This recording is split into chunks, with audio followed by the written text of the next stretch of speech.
You're listening to the Fire in the Hole podcast with Richard and Jason, available on iTunes, SoundCloud, and Google Play. If you like the show, you can help us out by supporting us on Facebook, Twitter, and Instagram, and by rating and reviewing us on iTunes. If you want to be a guest on the show, or you want to get in touch, drop us a line at fireintheholepodcast@gmail.com. That's fireintheholepodcast@gmail.com. Enjoy the show. And we're back after a bit of a hiatus with returning guest, stand-up comic, Thanos Michailopoulos, here to tell us all about his cross-country road trip, national comedy tour. Thanos and Jason also compare some more stories. Jason's fresh out of the hospital, and Thanos is currently on crutches after breaking his foot. You can find Thanos on Instagram at @ThanosMic, ThanosMic. Without further ado, here's the very funny, very talented Mr. Thanos Michailopoulos on Fire in the Hole. How are you? What's going on? How are we doing? Well, your immune system is in the middle of a very serious battle. The medicine is trying to combat the disease, but in the process, it destroys healthy tissue and disrupts healthy functioning of your organs and multiple lymphatic systems. So you're getting attacked on two levels, and we hope the disease is vanquished before it and the medicine does damage which cannot be contained. Okay. Your accent's very thick. You ever notice your accent makes things sound worse than they actually are? You could give good news and I'd still be like, what happened? I'm still dying? I'm just trying to help you. I know you sound like a regular Joe where you come from, but here, I keep thinking you're gonna be torturing James Bond later.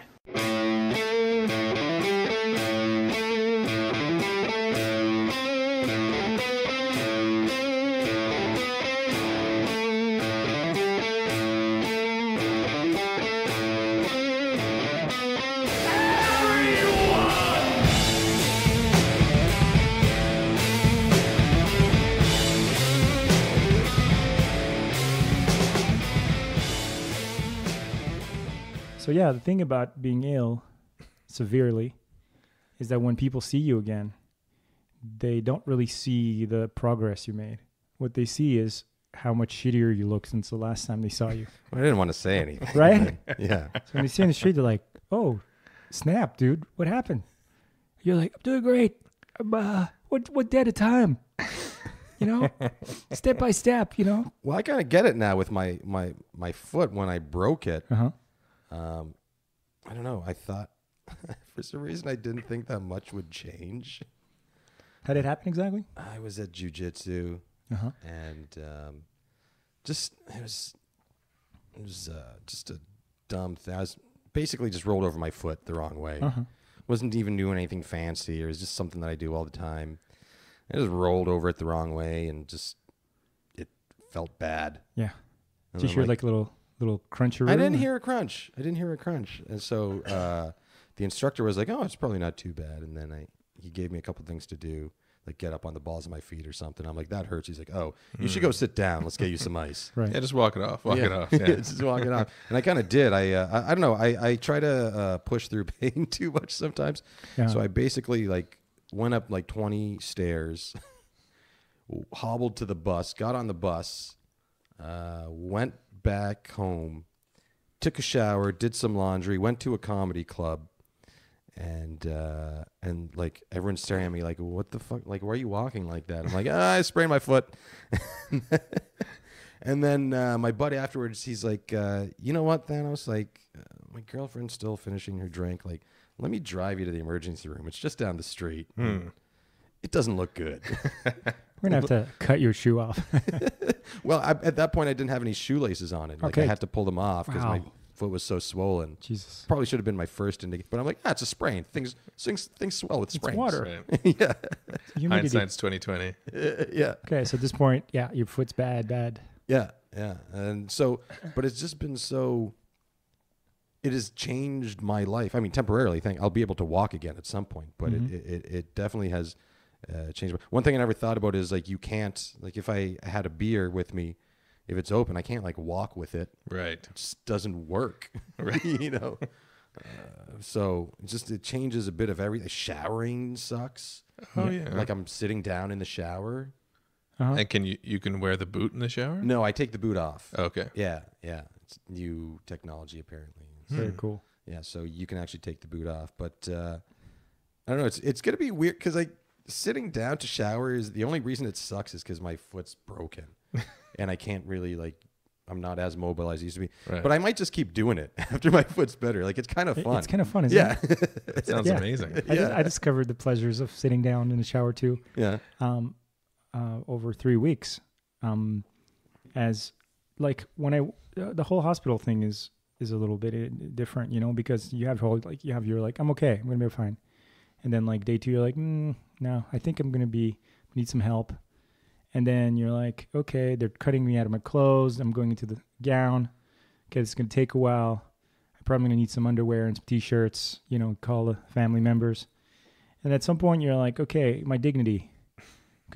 Sorry, nurse, could you just throw a blanket over me? Thanks, that's great. Now, could you just tuck that? Okay, thank you.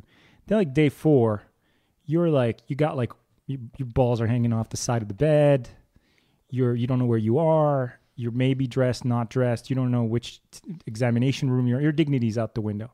At this point, you just want to feel better. You don't care where you are. There's people talking in different languages. They're moving you. They're scanning you.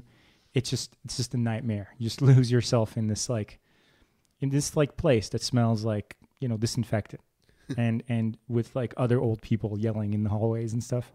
So after a while, at some point I just settled on one mission, and that was, I'm not going to let anyone wash me. I was just like dead set on that. I was like, I'm going to maintain my own hygiene. And there was another thing. I'm not going to like, oh, please help. Like, I'm not going to do any of that. I'll just be like, pain meds, please. Or what if you needed help? Well, I mean, if I'm in a bad way, but I really wanted to be like, I don't Sounds know. like bad rules. It was just, I didn't want to be a bad guest, right? I didn't want For healthcare you're paying for? Yeah, it's weird. I just didn't want to be I get it. a nuisance because I could hear the orderlies and what they went through every day. And they're like, oh, Mrs. Johnson again. All right. You know, and then I would see them like seal rooms to disinfect them sometimes. They'd have to spray them and leave them for like 2 days right? So I was like, I'm just going to be that guy where everyone they poke their head in. They're like, you okay, Mr. Ambrose? I'm like, yeah, I'm fine. Okay, need anything? Yeah, I'm good. That's like the most Canadian thing ever. To be a polite sick person? Oh, no, I'm fine, thank you. I'm fine. I feel like you're viewing being sick as a job. Like, if I do it well, no one will know that I did it. Yeah, You know? Pretty much. I'm that guy who goes to other people's parties and I'm like, this is not a good party. I need to enhance this. Are you having a good time? It's like, I can cut some more cucumbers. Everyone thinks it's your place. Yeah. I have this like weird, like I can't, it's a problem. It's a problem I have. Yeah. So yeah, the shower thing luckily was across the hall from my room. And it was one of those like just free, like with bars, just handlebars everywhere.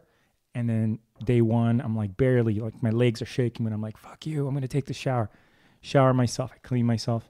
The next time I go, there's a chair. And I'm like, oh, hello, chair. How you doing? I'm like, is this possible? Can you shower sitting down? Is that a thing? And then I never looked back. That's pretty much it. It was from there on. I was just like, I'm taking you home. I'm not standing to do anything ever again. Nope. It's like there were 2 chairs. I didn't use the other one. The other one was like a porta potty chair, which was also interesting. I didn't go that far, but I was like, okay, I guess this is for someone who wants to shower and do their deeds, do their business at the same time. Someone might need, I don't know. Poop in the shower? Yeah, just go crazy. Just go wild. That's the next step. Yeah. At least you have something to work towards. Settle all scores. But I was like, no, not ready to go down that road. So sitting, showering while sitting. Okay. We've demystified it, Thanos. Well, like how, I mean, I don't want to get too graphic on this show, but how do you, if you're sitting, how do you clean the bum? That is an excellent question. Good question. Let's see. I have the ability to like roll over a bit, and I get to it that way. But like if you're sitting straight down, like if I'm on my back, I just turn a bit. Yeah. Well, I mean, I guess you could do like the the 90s like let me level with you class move. You know, like when you turn around. You switch, you know, when you turn your hat backwards. I like that. You turn your hat backwards and you flip the chair to the class. And you're like, guys, let me level with you for a second. That's right. You can kind of pull out. There's several techniques, no doubt. Maybe that's what the hole is for. Possibly. Not pooping in the shower. Not poopy shower. It's actually just for access. They've given this stuff a lot of thought, you know. Yeah. Yeah. But Medical science has come a long way. yeah. So your foot is broken, and this is how long now? It's gonna be 4 weeks soon. Okay. So I'm thinking it's gonna be okay to walk on soonish, but I haven't had a doctor tell me that. Nope. It was so I went to see a doctor a couple weeks in. I don't know, I just had like some minor concerns. Like, oh, there's still swelling. There's, this, and I had a cold at the same time, so I just wanted to make sure it wasn't a complication of it.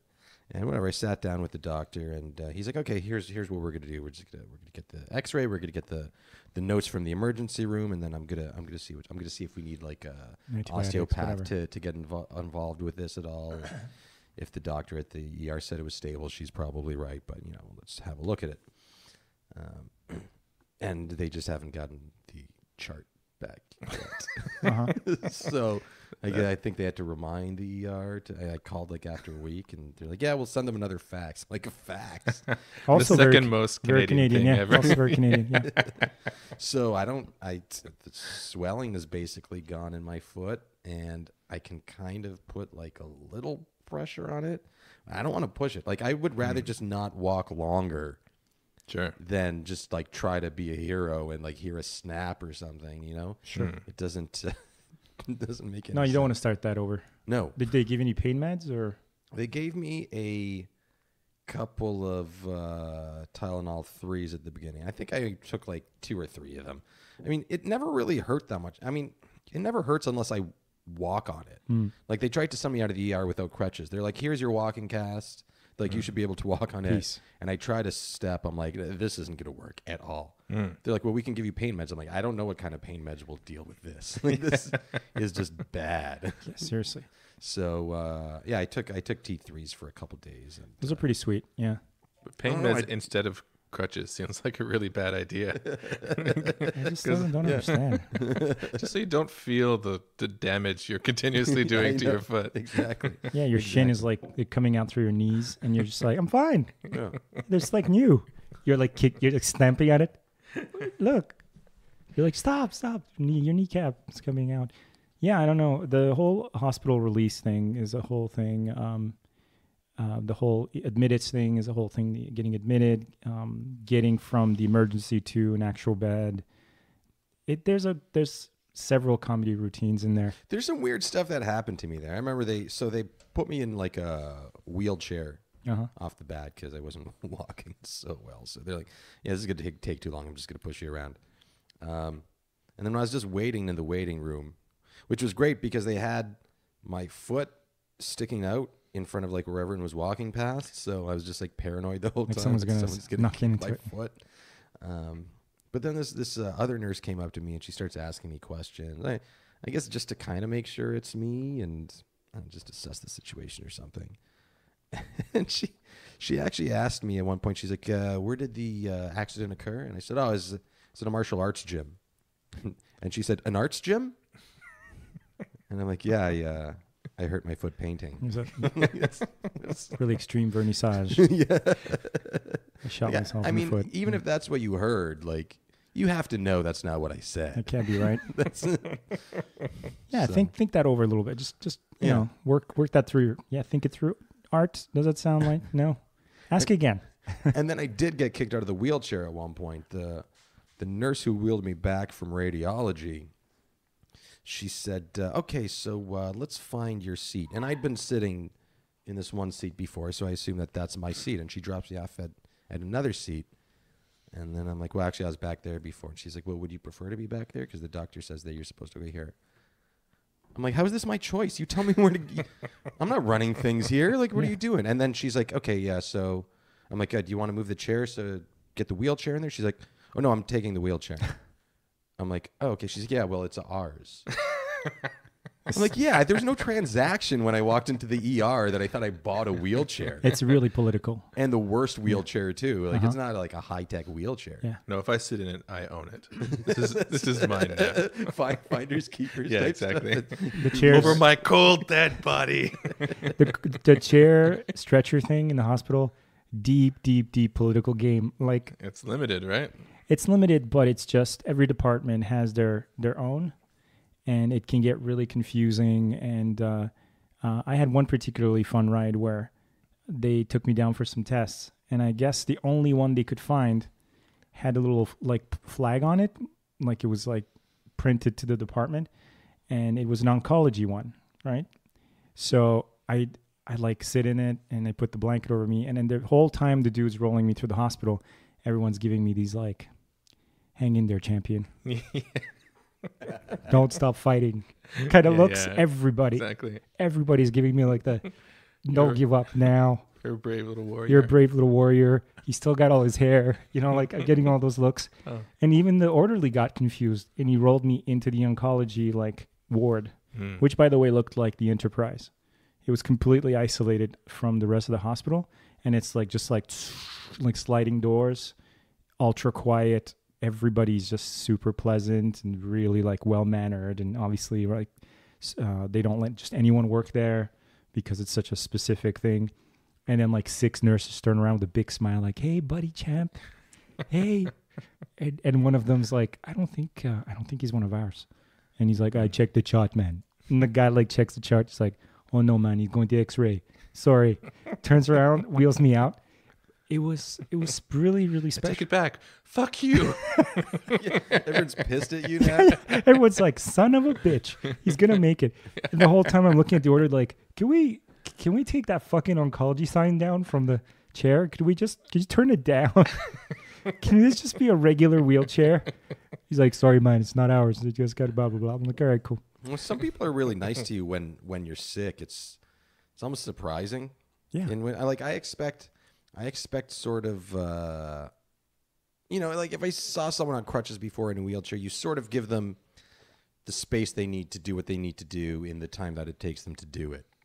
And there's some people that don't do that at all, which I was surprised with. Like it's made me upset with humans. You mean like just letting someone like get through a doorway or something if they're impaired? Or? Yeah. They're just like the things I have to deal.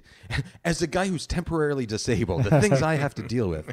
No, but it's like, do people have to deal with this like every day? Like people not noticing? I have had people like nearly trip over my cast, but they trip over my crutches because I've had someone the first day trip over my cast. So I'm like, okay, crutches go in front of it now, and if they trip over that, I don't care because get off your phone. Like, what are you doing? Yeah, seriously. But no, I tried to go grocery shopping for some reason with the crutches, which was a bad idea. Yeah, how the hell would you do that? You thought you could like hang the bags off the crutches? No, I didn't even think about how I was going to get back. I had a security guard like push my cart out after and put my bags in my car. Nicest guy in the world, apparently. But there I'm like, okay, maybe I can just hang onto the handle and like use that as a crutch. But no, it was way too hard. So it was basically me on crutches and pushing the cart with my belly and hoping I didn't push it too hard and hit someone with it. Right. And it was it was in Vancouver, and there was just a lot of Chinese clientele. And I don't know if you have dealt at a shopping experience with Chinese people. We've seen Chinese people before, yes. But like culturally Chinese, like they don't give you much room. Okay, yeah, they're kind of just going for gunning for it. If you're going to make your own room in like a Chinese market, like if you want to be there, you push in or something. And so it took me a while until like I really got the confidence to give things good pushes like with my belly. Shoving. Yeah. Right. Yeah. It's do or die, right? Yeah. But I think that shopping trip took me like 3 hours or so. Okay. Yeah. So that sucked. That was the last time I did that. Yeah, that's intense. Yeah. That's not good. But I did have an old woman tell me that I was very independent. Oh, that's so nice. that was good, I guess. Yeah. Got her number. How independent do you think I am? Yeah, no, I totally get what you said about the way when you become sick, like really sick, you realize that you get knocked off, kind of like the reality of every day. You're suddenly almost feels like you're underwater. You can hear what people are saying. You can see like what's going on around you, but whenever you try to talk, you just blah, blah, blah, blah, blah. People kind of like, did you hear that? No. Oh, there's a guy over there. You're kind of just half there.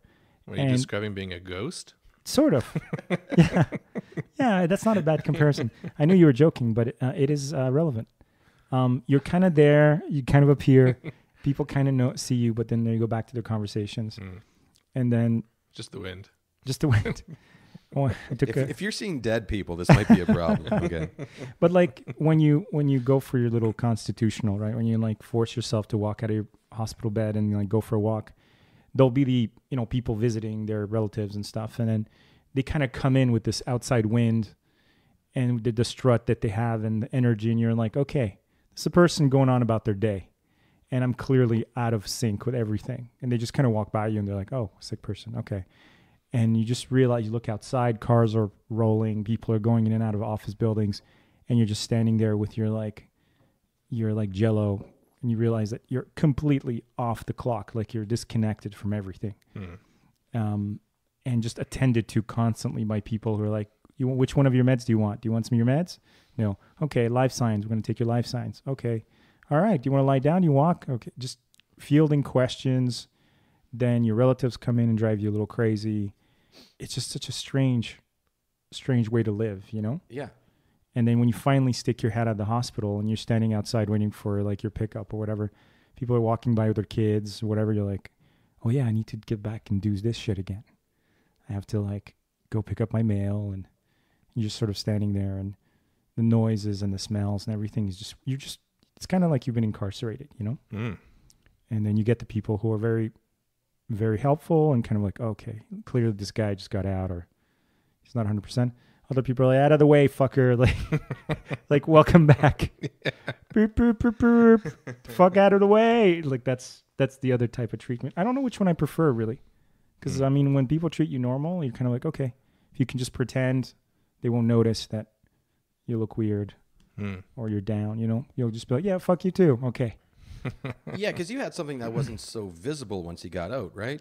Yeah, well, I lost weight. Okay. The short of it is that I got sick. My intestine basically shut down due to like a virus. Just that? Yeah. Fucking baby. Pussy. Yeah. Or everyone keeps telling me your second brain shut down. I'm like, you keep doing this. The second brain, the intestine is apparently the second brain. Anyway, were these doctors that said that? Yes, with the finger. They still do the air quotes. No, I was more concerned about them talking about the intestine being the second brain. Apparently, it's the second brain. That's what they teach them in anatomy class now. Apparently. You got two brains. First one's in your head. Second one's down there. Second one's in your belly. Yeah, so that just wiped me out, and I spent a solid 3 weeks like not knowing where I was, not eating properly, and then just battling back, rebooting everything. Just everything stopped, came to a halt. Lost some weight, lost some money. What else? Dignity. It's overrated. Showered anyway. sitting down a couple of times. Yeah, exactly. Had some adventures. Found out who my real friends are. You know who you are. The rest of you kiss my ass. No. But that's another interesting thing too. The people that come out to support you when you're really sick. Yeah. Not who you think. I mean, the usual suspects will chime in, right? But sometimes you're like, oh, this person hasn't even called. Okay, cool. Yeah. Whereas old lady at the supermarket, she just made herself known. She's checking you out. Yeah. You were in Vancouver because you went on this huge national trip, right? You like toured the country. Yeah, I drove East Coast to West Coast. I moved out to Vancouver, and I'm like, why not drive it? Yeah. So that was kind of a good decision and a bad decision. I mean, I did it alone, basically. I started in Halifax because I got a buddy who moved back to Fredericton recently. So I'm like, okay, well, I'll go see him. And why not do a set in Halifax? It's a pretty hot place for comedy. Yeah, it was nice. I had a delicious Reuben sandwich, and it had a staple in it. And I'll let you know, if you find metal in your sandwich, you eat for free. So that's pretty good. It's good policy. Still made me pay for the drinks, but no, it was kind of weird being there because I ran into Tim Riel at all. He's an Ottawa comic. Okay, no. I just ran into him out there. I saw him like on stage. I'm like, what the hell is Tim doing in Halifax? Mhm. And then started talking. He's visiting his cousin or something. I'm like, this is a weird small community, isn't it? Seriously. That I run into him in Halifax. Yeah, it makes sense, I guess. Yeah. So that was kind of fun. I did a lot of sleeping out of the old Civic. Oh man, so interesting. you did okay. So you did, Yeah, you I- had yourself like a indie wrestler, peanut butter, sleep in my car kind of situation. Exactly. It's badass. Exactly. Okay. Yeah, it was okay. I mean, I stopped a couple. I stopped here with a buddy for a night, and then stopped in Niagara for about a week, see my dad, see some friends, that kind of stuff. And then Calgary. I got a buddy in Calgary who is weird. He's one of these guys who like is like a friend of a friend, and every time we hang out, it's super cool. And then he's like, "Yeah, if you ever come through Calgary, just let me know." He's got like a sweet setup there. You know, he's doing well for himself and doing pretty good for a brown guy in Calgary. You know, Brown guy. Is Yeah. that a thing? but Wait, what's the brown guy thing in Calgary? I don't know. I just figured Calgary is a very white Oh, place. okay, it's not a lot of okay. Yeah, yeah, So he's doing well for himself. yeah. He's doing well for himself. But So you kind of called him on it. You're like, hey, remember when you said to call you? oh, he totally did, and he was like happy to have me. fucking come on down. Yeah, yeah. Is he a comic too, or No, he's just he's an engineer. Okay. He's a guy who really likes cars and engineering, and yeah. So and you're whatever. doing comedy all the way there, right? Basically, so yeah, Halifax. I didn't do any much around there. I did a couple spots in Ontario, like London, Hamilton, and then did I do any in? I don't think I got. I think I got Winnipeg. Did I get Winnipeg? I think I did. And then a couple sets in Calgary, and then hit Vancouver. So basically, between Ontario and Calgary, I think I did that in like 3 or 4 days, which was a lot. In a straight line. Yeah, by myself. Yeah. So basically, if anyone hasn't driven through Northern Ontario, don't unless you have to. Like, it's gorgeous. It's beautiful. But there are so many ways to die there. Like, it's first of all, no one's around. So if you run out of gas, like they have markers at all the gas stations. Like, next gas station is 150 clicks away. So if you need it, do it now, because there's nothing. moose out there. Like, the roads are gorgeous though, because no one ever drives on them. But you fall asleep or something, you go off the side of the road, you're going over a cliff or into Jesus. many of the trees that they have there. So They'll need a Kickstarter to find you. yeah. Unfortunately, there's no reception up there. But yeah, the other sad thing. Oh, this is gonna bum everyone out. But the other sad thing that I noticed in Northern Ontario, and they even had an ad about this. Lots of domestic abuse. Oh, Like, it's rampant up there. Like, it was like enough to enough that they had like warrant a billboards? large billboard about it. Yeah, Okay. like if you see something, say something type stuff. Jesus. Yeah, like me walking through a mall, like just seeing a woman with like a black eye or something, and like I kind of look at her, and then she like shoots me like a glance, like, what the fuck are you looking at, pussy? You know, like I'm like, whoa, this is really weird up here. Wow. What the hell is going on? Like, Jesus. Dark as fuck. yeah, it was, man. Like, it made me feel really uncomfortable. Like, what do I say? No, I'm just gonna keep. Do I swing? What do I? I just keep walking, I guess. Just take care of business and get out of this place, because it was weird. That's really dark. Yeah. For it to be that that much of a thing, that it's just commonplace. That's really dark. Like, the government's trying to intervene, I guess, with advertisements. It's just that rampant. Yeah.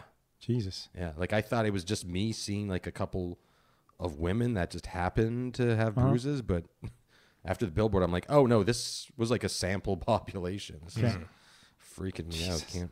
I wonder if that strategy actually does anything. Like whether more people will say something if they see a billboard. Well, It seems like more of an appropriate strategy for, like, you see those ads on Facebook where it's like, if your employer is using like pirated software, like, let us know. Anonymous call. Yeah. Like, I don't know. Yeah, I don't know. You'd think that people would know to be like, yeah, I just saw some guy beat the shit out of his wife. Like, are you not going to say something? yeah. Yeah, it's a weird one. I mean, as far as I know, when it comes to domestic violence, the only real tool that functions or that has an impact are like shelters. When they like to get the women away from those households, or to just separate those So, geez, I don't know what that's all about. Yeah, the problem with those communities is that they're so small. Everyone knows everyone. Yeah. Everyone knows everyone. So if you call the police, or and your husband's probably on the force, you catch another one later. Small towns are so weird. Yeah. I guess because I've just started binging Fargo. Oh man, was I right? On your recommendation. Fuck. Is your soul stained? It's good, but it's dark. It's dark as fuck. Yep. Yeah, I had a lot of time to Netflix while I was laid out in the hospital, and I came upon that show, the adaptation of the Fargo to a TV show, and it delves into that sort of thing that you're talking about, and just your soul will take a hit. Yeah. And it will just bring you down into this like quagmire of like the worst of the human soul through the eyes of these simple kind of small time folk and whatever. So yeah, you enjoying it? Yeah, it was good. Just finished first season. Cool. Yeah, pretty good. So did you do stand up in some of these like little Dear backwater Lord, no. towns? I wouldn't even know where to begin. I wouldn't know where to begin. Regina was tough enough to find a place. I didn't do a set in Regina, but I remember I called ahead.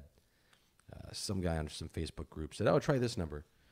And I called the guy, and he's like, "Yeah, we usually don't do any comedy. We do like a once a month show on a Friday night or something."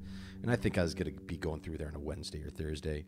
And he's like, "But you know what? If you've got like a following out there, if you can bring like 50 people, we could have a show for you." I'm like, "Okay, so I'm telling you, I'm coming in from like Montreal. You think I got like 50 fans in Regina who are just gonna show up? Like, please tell me you said I got this. Tell me you said like 50 because I can do 100. Okay, 50's good. You know, I really could have like punked the guy. Just set up a huge show. Because when am I gonna play Regina ever? Exactly. That's it. Exactly. Oh, can you only hold 50? Yeah. Can you open up the other side of the bar? Because I'm gonna tear this shit down. And it could have been the greatest night of his life. He preps so hard, and then just everyone shows up because they see how hard. Like hey, this guy's throwing a party. Like we should go to this bar. And all of a sudden, he never meets me, and no show happens. But it's like there's still this. It saves the bar and the orphanage. I guess I don't know how that works, but they raise enough money to save the orphanage. Yeah, I think that would have been the right move. But you played it safe, and that's okay. I can respect that. Yeah. So no small town stuff. Smallest town on my way there was London, I guess. London, you Ontario. you gotta tell us about the like tiniest venue, smallest. London was kind of a weird place. It was pretty cool. I mean, like the crowd was didn't necessarily know there's a comedy show going on. You know how it goes. You've probably done. Have you done Grumpy's? It's like yes. It wasn't as noisy as Grumpy's, but it's like, oh, there's a comedy show going on. There's just butt cracks, and they're just like almost louder when the people go on stage. No, they were like the sad drinking type there. Oh, okay. So a very working class neighborhood. I remember it was weird. The host was an interesting character. He basically 10 minutes before I was going, like for a whole 10 minutes before I went on, he kept coming back and asking me how to say my name, which I really appreciate because I don't have the easiest name. And then he finally gets it and goes up and just like makes a name up for me. It's like, what is Babalabado, Papalapadas. What is going on? Yeah, but it was a fun little room. It was fun. It was like in some old like I think it may have even been like a place where like the nurses and doctors used to go after their shift or something. Oh Jesus! Yeah. So they all used to drink there. They called it like the blood room or something. I can't remember. But yeah, it's a place you want to do comedy in. Yeah, baby. Exactly. So you're just like, hey, I killed in the blood room. Killed, like my wife used to do, and then just like people just like groaning, like my wife used to. Okay, let's try something else. Okay, crickets. Yeah. The other small towns for comedy. I guess the smallest town for comedy after that was Winnipeg, which really isn't the smallest of towns, but it was actually a really cool room. It was this place called the Handsome Daughter, I think, which is like a bar restaurant. It's a weird name, but it was just a really well put together show. Like the stage was great, the lighting was good. I think the mic kept falling apart, but other than that, And it kept getting everyone because, at like Mike's, like you don't really pay attention to the first 10 guys or something. And then it's like, 3 people have already broken the mic stand. Maybe Right. the host wants to say something before you go.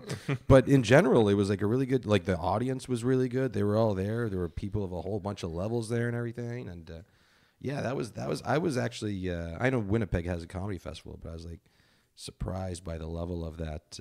There's some buy-in. The mic. Yeah, it was nice. It was Yeah, nice there. what a difference it makes. I also saw a naked woman in a window. She was just kind of hanging out in front of the window. It was like one of the floor-to-ceiling windows. And as I was walking by, she was just sitting on her bed, basically in like an aquarium. It's just like buck naked on her bed. Really? And She was part of the like staff. No, it was just on the way there. Oh, okay. The only reason I brought it up is to let the listeners know how big of a pervert I am. I think that's Well, that's not really perverted it's of you. something of note, isn't it? I would remember. Was it intentional? Like she's just waiting for passerbys to freak out, or she's looking? It can't double be takes? not intentional. Yeah. Like if you live in that place, you know what the window looks like. Mm-hmm. There wasn't a hint of blinds there. And it's just like, yeah, What's up? sitting on my bed. And then she like got on the phone after. Yeah, and then I'm like, okay, she knows that she's naked. This is her thing. Yeah, She probably knows she's naked. this is her thing. It's so, Thursday night. She's just gonna do her phone calls.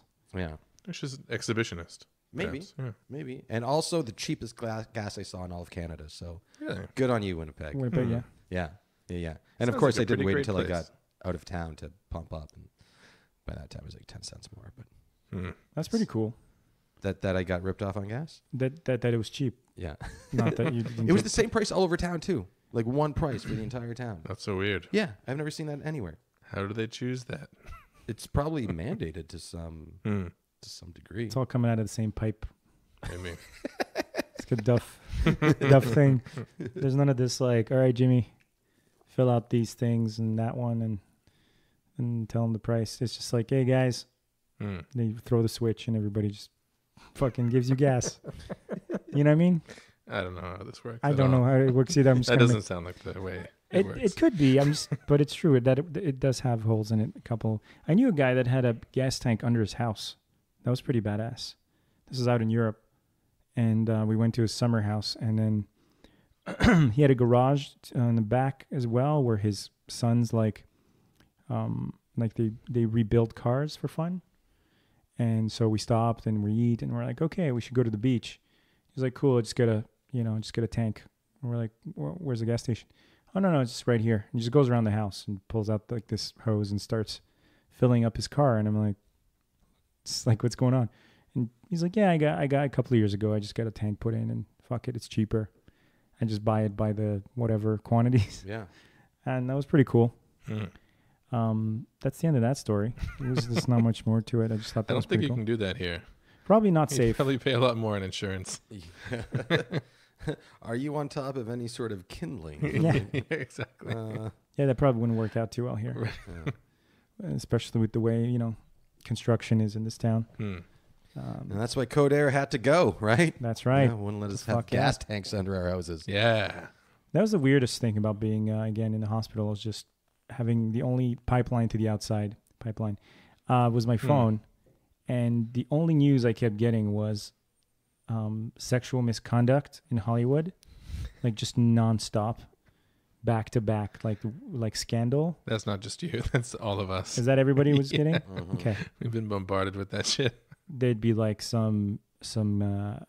little bit of Trump stupidity, but then just like more sexual misconduct, and then just updating of lists of people being accused, and then more accused. What was the other thing?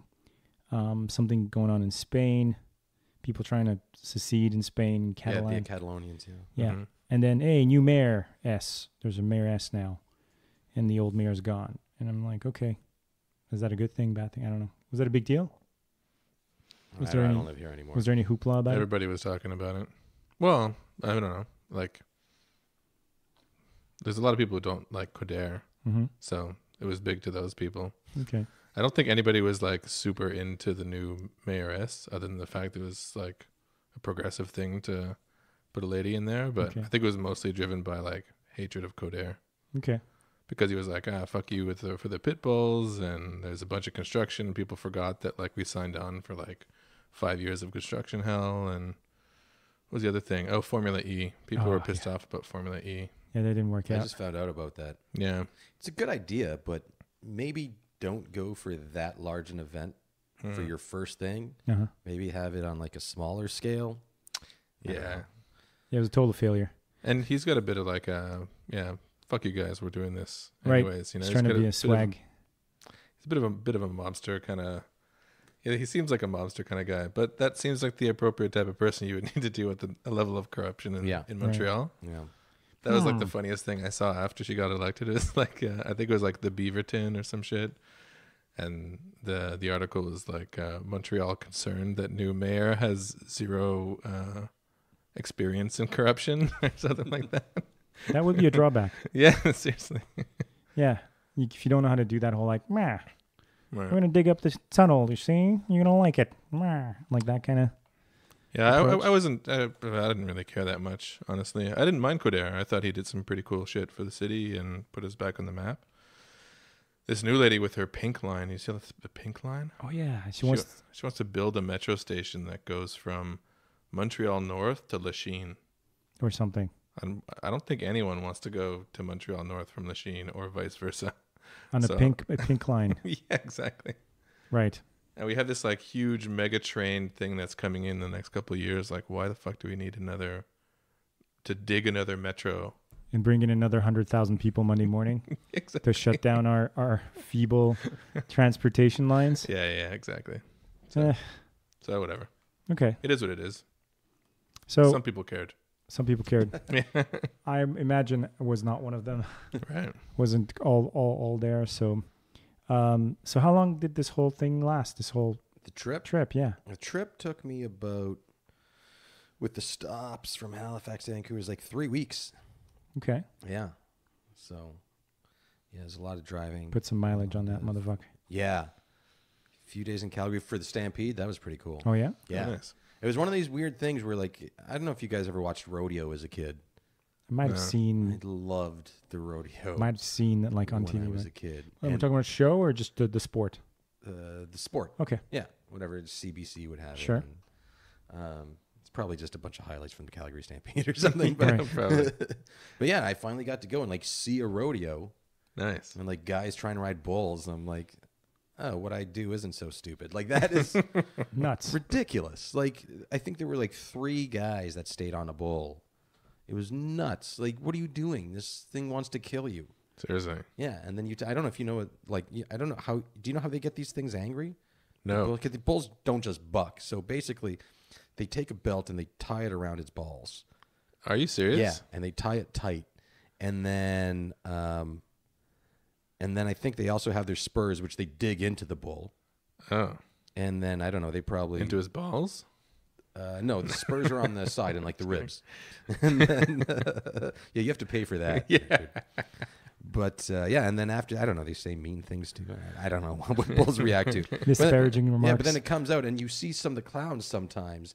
I think they like loosen the thing on its nuts after, so it stops bucking as badly, wanting to kill people. That would make- Wow.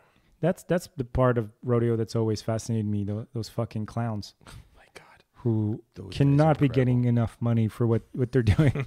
They cannot be properly compensated. No, They have no insurance. they save so many lives. Just running around in those those overalls and just literally like fuck you bull so that the rider can like run off the field. He'll like get one in the ass and like fly over the fence and just like slap the bull in the face Jesus. to be able to distract it like that. How do you even get into that line of work? It's such a weird job because, like, I said that they save lives, but it's like the only reason the life was at risk is because you were messing with the Right. bull to Right. begin with. So, like, your buddy, like, if we're buddies and you go to ride a bull and you're like, hey, I'm doing something really dumb. You want to help me out What are you here? doing Thursday? I don't know. Well, I got this gas tank under my house, and I was thinking we could bring this bull. No, but I don't understand how this happens. Like, what is it? Is like Timmy wants to be a bull rider, and then he's got to pay his dues down in the trenches with the clowns before they let him ride, or how is this an initiation of some I sort? don't think the two are related? No. I think You're like a tennis ball boy. Like, what's the? like they seem to be, from what I got from watching them, because I finally got to watch them up close. Right. They just know the way that bulls move. Like, it's really impressive. Like, you almost don't need to be athletic. I'm sure those guys are all in good shape, but you almost don't need to be. Uh-huh. It kind of reminded me of jiu-jitsu in a way, because I don't know if you noticed in, like, you usually get, like, some jiu-jitsu fighters that get fat when they get, like, really, really good. Mm-hmm. And it's just because they know, like, the techniques and everything. But, like, these guys just know how the bulls are going to move and where not to be at certain times, and then when to rush in to get the rider off or help the guy out. And so it's just like they just know what a bull is and what it this is going to sound new agey, but what it means to be a bull. You know? Like they're one with the bull. And they know when to act and when not to act. So it was just really impressive. Like a bull rider is like, oh, you stay on. And you know a couple tricks about the bull, but you're the athletic guy who's really putting his bones at risk there, you know. But these guys are just like, I assume, just grew up around bulls. I don't know. Just learned this stuff. So odd. I don't know. After a night of that, you know, you go to the bar and some guy threatens to like punch you in the face. You're like, all right, Yeah. let's do it. Unless you got horns, I'm not worried. Yeah, exactly. He's swinging at you and you're just like, you slide onto his back, grab his Get balls, those balls. yak his balls a little bit, and then like hop over the bar. Clear. Yeah, it's interesting. Yeah. So you got to go see the whole thing, the big show. Mm-hmm. It was really cool. Ron McLean was there. Uh-huh. That makes sense. Yeah. It's like Hockey Night in Canada. Of course. It's got to be huge. It's got to be a huge event. Yeah, with the amount of money that these guys was winning, it was like, oh, you can live off that for a year. Oh, yeah? Yeah, like if you win like whatever your event was, like tens of thousands of dollars. Okay, they're taking home these big purses. Yeah. Yeah. Makes sense. Uh-huh. Yeah, that's fucked up. So did you notice anything in terms of the response to comedy or the comedy sort of attitude throughout the country as it being different in terms of what people respond to? I mean, obviously, you know, Maritimers will laugh at certain things that maybe mainlanders won't, etc. But like, is there a common thread? Is there such a thing as sort of Canadian laughter and humor, or is it just very different from place to place? I think it would be hard to, just because I didn't do a lot of time in these places, so it's probably hard to figure out if there's a thread. But say if you just look between like Halifax and like Winnipeg or Vancouver, in the way that people. Yeah, the one thing that I will say is when you start to get into bigger cities, I think there's definitely a part of the demographic that thinks they're pretty goddamn smart and they want like, oh, I've heard this joke kind of once before and I'm not going to laugh at that. You know, like there's more the people that want to like be a challenge to you as opposed to like, let's say like a working class town or something. And they're just like, yeah, okay, I'm here to have a good time. Like Make me laugh, my funny man. week sucked. Yeah. Let's go out and I'm gonna try to have a good time so we all have a good time. Now, granted, you always get pricks all over the place. But I mean, that's kind of the nature of comedy.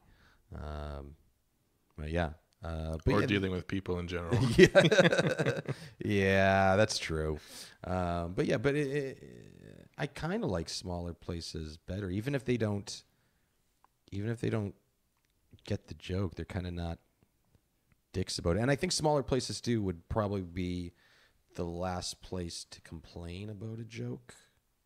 Okay, we kind of just move on. Yeah, like I recently had I was in Vancouver and I just stopped by a show, and there was this lesbian couple from Toronto visiting, and the one of them had just done her set, and the other one was on stage, and the first one was sitting in front of me, and this woman just came up to her and started chatting with her, and whatever, I'm not paying any attention, but then I see like the woman walk away, sort of shoot like a look back at her, and like, oh, something just happened. I don't know what just happened, but something happened. I don't know this woman. It's not my place to ask her. But then, you know, we're all comics. We're chatting after the show, and she's like, yeah, this woman came up to me and was talking about my girlfriend on stage, and I guess the woman on stage had made some joke about how she's got like a hole in her brain or something, and sometimes she sleeps with men. And that was part of like the joke. And this strange woman in the audience like went up to her girlfriend and was like, "Yeah, this isn't funny. She's talking about sleeping with men." And her girlfriend's like, "Yeah, it's a joke. Like she doesn't actually sleep with men. Like we got a solid relationship." And like this woman just decided to get pissed off at. It was like, why do you let her treat you that way? Kind Yeah. It was like very odd. Like it was, who the hell are you? Just This weird sense of entitlement. Yeah, I don't even know what her.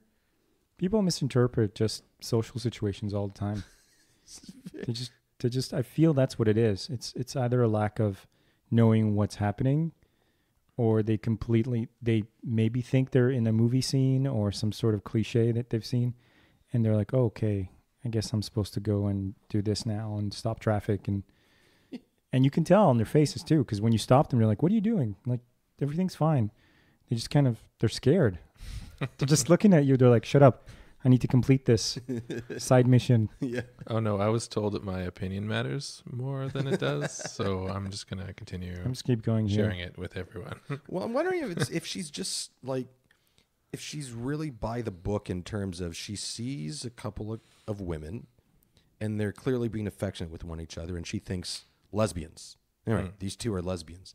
And then she hears one of them talk about having sex with men and assumes it's true. First of all, when you hear a comic say something, yeah, my wife, this and that. Yeah, don't assume it's true. Like, what are you? Right. Are you out of your mind? But assuming it's true and being like, oh no, she's a lesbian. She's not allowed to sleep with men. It's like, there are people do a lot of stuff. It's not the craziest thing I've heard of. Is it the principle that's really bothering you? Were you wronged? Did someone not give you an authentic lesbian experience? Maybe. Oh, here's what happened. Here, I figured out. She's a lesbian who got cheated on with a man, and now she's pissed off about it. Case closed. There we go. Your Honor, we rest.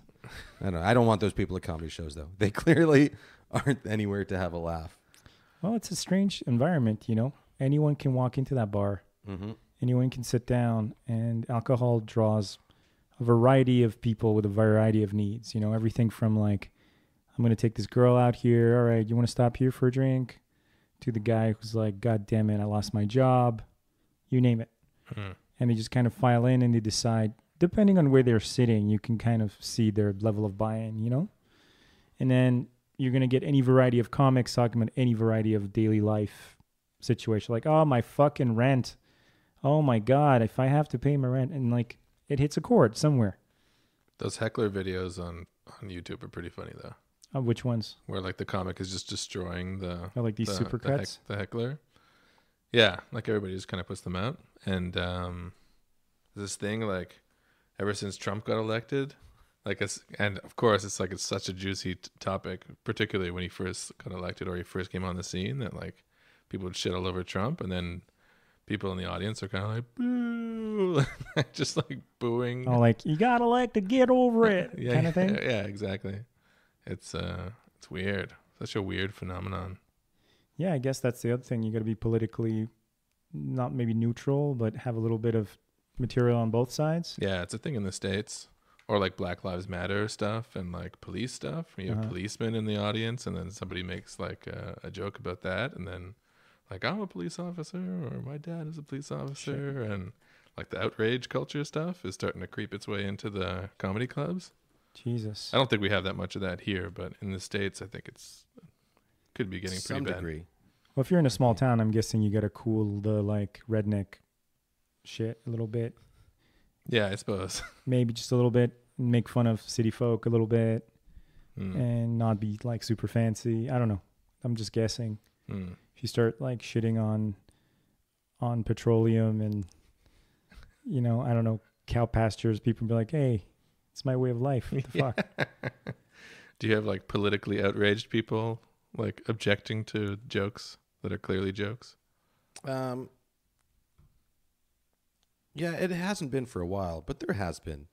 And I've heard people, just friends of mine, get into trouble about stuff that I don't see as a problem. I don't know. There's a strong part of me that's like, if you go into a comedy club, you've sort of signed a contract to hear whatever someone's going to talk about, and you can't control that. you're welcome to request your money back, perhaps, in the best case. Or groan. Yeah, or ignore it, Uh-huh. or just not go back to a comedy club. If you really have a problem with it, you can talk to the management, or if you really don't like that particular comic, if they're on a show, don't go to the show. Right. It just seems weird to me that people want to stop you from doing what you do instead of just being like, I'm going to find something else to do. Right. The other thing is that someone's always going to be offended by something. It's basically impossible to tell some kind of joke that doesn't affect someone. Now, of course, there's like a difference between, let's talk about how I've got a drinking problem, or, hey, let's talk about this genocide that happened. Like, there's definitely different sensitivity levels. But someone's alcoholic dad in the audience may have gotten into a car accident and killed themselves. Sure. I mean, What are you going to do? yeah. What are you going to do? It sucks, but life kind of does. Mm-hmm. So let's try to get a laugh out of it. Sure. There's I remember hearing a comic tell a joke that I didn't particularly like, but I'm like, you know what? That's a well done joke. That's kind of a dick thing to talk about, but I'm like, you know what? That joke was well done. I just didn't particularly like it. I'm not going to stop this comic from telling the joke. Right. So I don't know. Don't go to a comedy club if you're not ready to be offended in something. It's dicey. Right. Yeah. It's dicey because you turn over a certain amount of control and in both directions. And there is, of course, the other side of the coin too. There is such a thing as like a hostage situation where an awful enough comic literally sucks the air out of the room. Yeah. And it feels like the doors are locked and you're in for 8 minutes of no good. You can just see it. Everyone's just holding on to the chair sides. It's going to hurt. Comics are kind of going to pee and ducking at the back. I feel like this has become an intervention all of a sudden. Which brings us to the reason why we've called you here today. Thanos, like jiu-jitsu, life is full of tumbles. No, but that can be an excruciating moment, especially as a comic, when you know that, oh no, that dude is about to go up and just assassinate all of the joy. But that's up to the management to just like yank him off at that point, 100%, right? 100%. Yeah, that's where that work goes, and then it can be done or not. But I 100% agree. Yeah, if you're like precious about shit, just stay home. Fucking have a drink downstairs, go for a smoke, fuck off. Yeah. That's not what we're doing here. I agree. I just don't know if not being offended at all is an expectation that you should have in your life. Right. Doesn't seem I don't think so. realistic to me. Right. Despite what the TV will tell you now. Yeah. Exactly. That you should be constantly appalled by everything. But yeah, that's just a silly notion of being appalled by everything. I mean, you could sort of put your foot down if you think something is out of order, but yeah, no, I don't think that's a realistic expectation. Yeah. I don't know if I've ever really been offended by anything. I've not liked things. Yeah, being offended is kind of a bit of a dickhead like status. I never like that kind of shit. This is outrageous.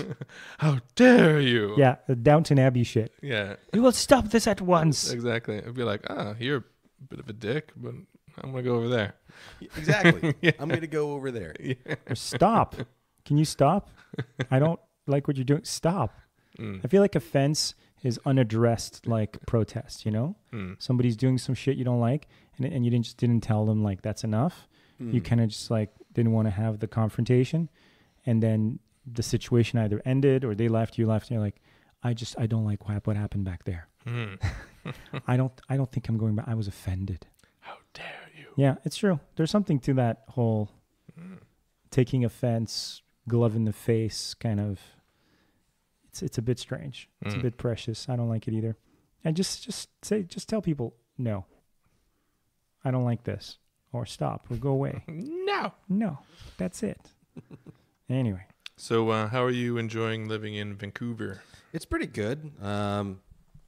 as everyone says, it's beautiful, but no one can afford to live there. So that's Yeah, the housing is it's insane. nuts. Right? Yeah.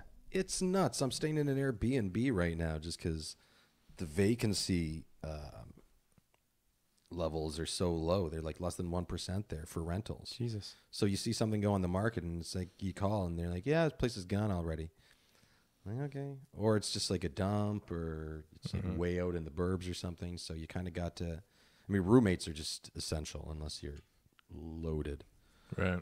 But Yeah, I have a friend who's like 25-ish, and her entire generation has left the city. Yeah. Like they just scattered across different places because it's completely unaffordable. well, the good thing about that is like there's so many jobs there now because everyone's leaving. Yeah. So there's an upswing to it, These I are all suppose. Vancouverites, and they just kind of packed up and left. Yeah, like a whole generation. Like apparently like the whole party culture has suffered as a result because there's no young people there and stuff. Yeah, things close kind of early there. Things are very quiet. Like after shows, unless they're on like a weekend or something, you'll kind of be out and it's like there's not many people on the streets right now. This is kind of sad. It's like Children of Men, you know? Like there's no, It's grim. there's no kids. Especially outside the downtown core, like the Yeah. downtown, there's not a lot going on. It's even like the one thing that I really miss about Montreal is just like late food places. Oh yeah. Not a lot of them there. Really? Yeah. I guess that makes sense. Yeah. Or just being able to walk into any restaurant and you know it'll be good food. Like you can bet on good food in Montreal. Yeah. There's definitely. lots of good food in Vancouver, but you need to know where to go. Oh, I see. Yeah.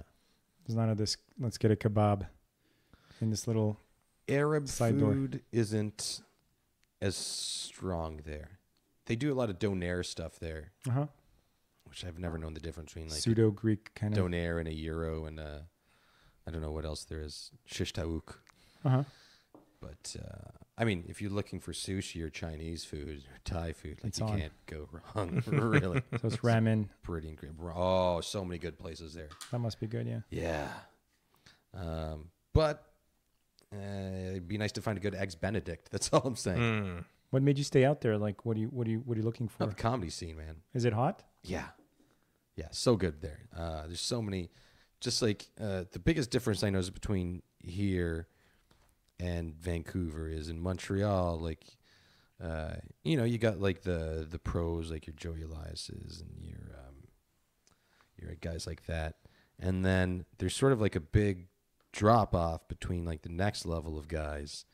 And in Vancouver, there's like 2 levels in there and there's more of them, right? Like the amount of open micers is ridiculous. Like I don't want to sound like a dick, but I really don't remember people's names a lot of the time. I'm still kind of new there, but there's so many people that it's like I might not see you in a couple months, so Really? let's wait until you're around a bit and then my brain will probably remember who you are. But yeah, just like there's so many good comics too. And just from everywhere. Cool. From everywhere. So yeah, it's very interesting to see. And then because there's so many comics and because the Anglo scene is bigger than here, you basically have so many more types of niche markets. So you do have like your straight up club stuff. You got your alt rooms. You got this dude runs like a nasty show basically. What's an alt room? An alt room would be like alternative comedy. So basically it's not like your typical like setup joke type stuff. It's sort of, I'd say that alt comedy is more based off of Like stream of consciousness type characters, stream of consciousness, your personality. I've noticed a lot of people in those rooms don't like, sometimes, depending on the room, they don't like confidence in their comics. It's like, oh, you're a confident person. This is not like us at all. We do not like this. stuff? Okay. But then, like, some of my favorite comics came out of alt rooms. So, I feel like what's his name? We did really well there. from Montreal, Yeah, the Harry Harrison. Weinert? Harrison, yeah. I think he'd do well he'd slay there, anywhere, right? probably. Yeah, he's that guy. But you're just He's a like beast. as he Yeah, hits he the is. stage, you're kind of just squinting, going like, "What's going on with this guy? How old is he? Does he know he's there?" And then like that already is getting your laughter going. and then he just drops some cold bombs on you, and you're like, oh shit, okay, he knows exactly what he's doing. So okay, so it's personality driven, eclectic. Yeah, that's an alt room. Yeah, a bit like if you don't like the mainstream comedy that you see on TV, you might like an alt room. But there's like everyone doing their own thing, and it seems to work. So sorry, cell phone interception. Okay, so alt rooms, regular rooms. What else you said? There's that nasty show Mark runs like every 3 or 4 months. There's a ton of open mics there. There's like 6 a week there, and they're all pretty well attended. And then there's just a lot of extra shows as well in like satellite rooms, breweries, bars, that kind of stuff. Just a lot. It's very easier to schedule your week around guaranteed stage time, as opposed to here. It's like, well, there's like 3 or 4 mics to go to. So on a Tuesday, I have to do comedy. And it's like, if I want to I know I'm going to sound lazy, but if I want to take a night off in comedy in Vancouver, it's like, yeah, I can. I got the next 6 nights or 5 nights to do comedy. It's okay. If something comes up, I can take a night off and still get my practice in. That's cool. Yeah. So do you feel like a momentum? Do you feel like improvement? And yeah, well, the foot slowed me down a bit, but there's it's definitely made me. I feel like, and this could just be where I am as a comic as well, but I feel like the development of jokes is coming faster because I've got more stage time, because more people are seeing me at each show. I can work stuff out faster. So whereas here, like I do 5 shows with like 3 people each. See, I don't know if this joke really worked. They kind of liked it, but does it have legs? Yeah. Does it have, I don't know. Crutches? No one has really seen it. So, but out there, it's like, oh, people will see it. And I mean, the thing too, a lot of comics will stick around at the shows. I mean, it's never the best idea to try to make comics laugh, but if you can make comics laugh, it's at least a start. It's either that or no one else is going to laugh at it. That's the problem. Yeah, because comics are their own thing where they're so used to jokes that anything that's just like not what they're used to hearing might be funny. But confusing to the average person. So, yeah. But yeah, it's definitely, I think it was a good move so far. Very rainy. But of course. But other than that sucks being in a cast in the rain. But, no snow. Yeah, that's all right. Yeah, it kind of is. But I'm worried I'm going to get weak there. Like physically? Like soft. Oh. Right. Like I like some adversity. Mushy. Yeah. Yeah. Well, I guess that's when you come home and spend some time here, right? Exactly. That's cool, man. I'll just get a winter home here. Yeah, there you go. Airbnb. Where do you summer? Where do you winter? That's awesome, man. Like I've been tracking you here and there and seeing your updates and stuff. And I remember you saying you were going to do it, but you followed through. That's really cool. Thank you. Appreciate it. And it seems like it's worked out. It seems like you've gotten at least some of the experience that you wanted. Oh, there's still plenty of time to fail. Yeah. Oh, yeah. There's the other foot. There's always the other foot hasn't landed. Yeah. Yeah, exactly. You're rolling out there? You finding jiu-jitsu out there as well? Yeah. I actually went back with the Gracie Ba team, which was the team I was training with here in Montreal. And they've got a branch out there. And I don't know, they were just very accommodating as opposed to... like the other gyms, there's other excellent gyms out in Vancouver. But I don't know, I just kind of knew what to expect there. And honestly, another thing was like lack of showers at some of these gyms. Oh, just because rent's so expensive, people are in small places. And it's like... It's a recipe for ringworm, right? Yeah. Yeah. Yeah, it is. It is. So it's nice to be able to shower after like having the sweat of 10 men on you, you know? Right. So, yeah. Ringworm? Yeah, do you know? No, it's a thing. I'm gonna guess. I'm gonna try to sort of. Yeah, I think I can imagine what that must be. But that's no fun.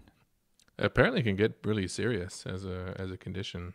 Like I'm gonna go ahead and guess you're thinking of something sexual. No, I was thinking like staph infection. It's like that. It's a Similar skin disease. situation. It's bacterial, and it ends up growing out in like a concentric circle. And they used to think it was a worm that caused it because it kind of looks like a worm. But Alrighty. it's just bacteria. With just bacteria. It's bacteria that'll make your life bad.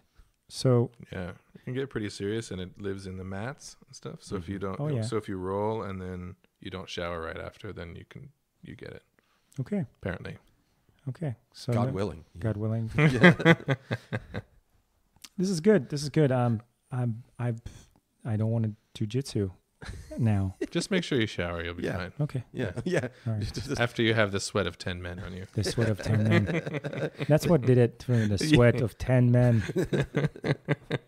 William Wallace. and killed maybe 50. a lady in there too, you know. So, Possibly here and yeah. there. Yeah.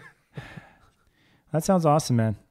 I'm really glad you came by and shared these experiences with us. This is really cool. Oh, thanks, buddy. Thanks. It also takes a little pressure off of me, trying to get back in the saddle after what I went through the last month. Yeah. But no, that's great, man. I can't wait. I don't know. You're gonna do any shows where you're in town? Are you doing anything? I did McLean's last. I don't think I'm really gonna do a lot. I think I'd rather just like see people while I'm here. I might do another show. I got nothing booked. Mm-hmm. So short answer, way too long. No, not really. Nothing special. Well, we got Mr. Sangadard coming in next week. Oh, very nice. So if you're doing any gigs, just run it by him, and we'll plug it next week on the show. Very cool. Get people to come out and see you. Very cool. And anytime, man, anytime you're in town, please visit us. Thanks, man. It was really good to see you. Yeah, definitely. Likewise.